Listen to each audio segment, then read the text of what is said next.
Gde ste bre, gurmančine, kako ste mi, ste živi i zdravi? Danas sam spremao lovački gulaš, mislim nije nešto on baš lovački, već je to neka fuzija lovačkih šnicli i gulaša, pa sam narešio da ga nazovem lovački gulaš. Nije ovo jelo bilo po planu, trebao sam neku jagnjetinu da vam izbaci, malo zakomplikovalo se nešto u montaži, tako da će to da sačeka.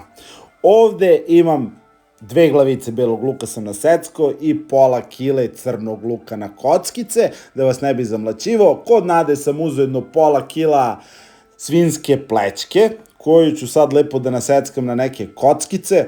Onako, što manje kockice pre će budu gledati. Shvatio sam da mi malo zapostavljena svinjetina na kanalu. Ne znam što i kako je došlo do toga, tako da sam rešio sad sa svinjskim mesom to da spremim. Ovdje ćemo u jednoj šerpici da uzmemo ovako lepo da stavimo malo svinjsku mast.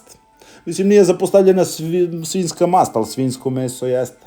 I sad ćemo to lepo da zagrejemo tu masnoću, tu ćemo da krknemo ovaj crni luk, a meso ćemo da iseckamo na kockice, kao iz preloženog što vidite. Evo, ulje se, to jest masa se zagrejala, dodajemo crni luk i sad ćemo taj luk na laganoj vatri onako da čvrljimo, da se skroz istopi ili ti ustakli. Ovde u drugom tiganju da bi ubrzali proces isto dodajemo masnoću i sad ćemo na jačoj vatri da opečemo ono meso, luk ćemo da posolimo isto malo da ubrzamo proces, a kad se ova mast istopi, dobro, to je zagreje, sad ćemo da opečemo meso sa svih strana. Da pravimo lovačke šnicle, znači šniclu bismo uvaljali u brašno, a pošto ja sad trenutno ne želim nešto da unosim mnogo brašna u sebe, rešio sam da ovako uzmem samo dobro na jakoj temperaturi vatri da opečem ovo meso i posle ću to da zgusnem s ovim lukom, eto, to je neka ideja bila i plan, ali realizovao sam dobro. I evo, lepo kad se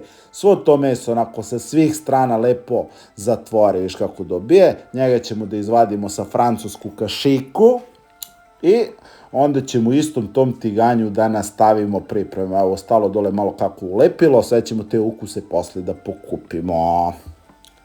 Sad što se tiče pečurki, izabrao sam mini šampinjoni, znači probrao sam samo ove malečke, ovako zalogajčasti da budu, znači jedan zalogaj, jedan šampinjončić.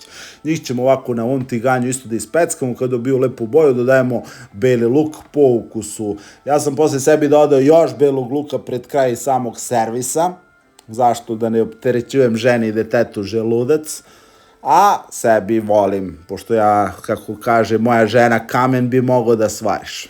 Dodajemo senf, Dijon senf, po ukusu koliko god volite, možete i obični, ja volim malo jače senfove, ozbiljnije što bi se reklo, a mala je razlika u ceni. Dosta bibera krupnog, onako samlevenog. Sad, kupio sam 2 kila vina diskutabilnog kvaliteta. Zašto sam kupio, prvi put u životu sam možda kupio ovu flajku od 2 litra ovako, kupio sam da ga ne bi popio posle kuvanja. Jer obično kad kupim vino za kuvanje uvek gledam da bude neka dobra etiketa, izgovor mi je za kuvanje, onda zadem to popijem. Ovako sam kupio ovo vino što neću da popijem i eto, mirna barka. Lepo ovako nalijemo bogato vino i sad ćemo to lagano da krčkamo onako da alkohol ispari na laganoj vatrici.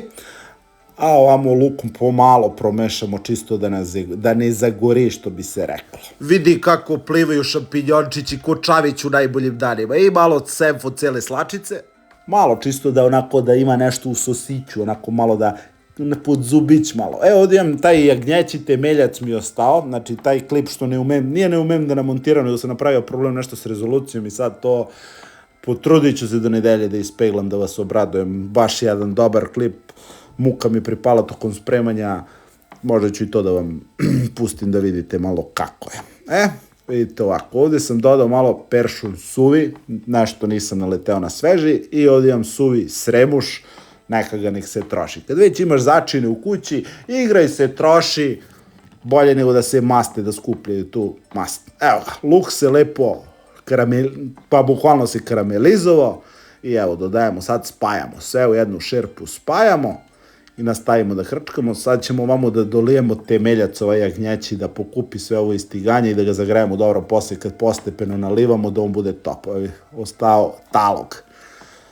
Vraćamo meso, evo vi kako i močice iz mesa lepo, i sad ćemo to na laganoj vatrici da krčkamo i da nalivamo po potrebi. evo uzmiš ovako malo, kutlačicu naliješ, pa kutlačicu pa naliješ i tako dalje, tako dalje.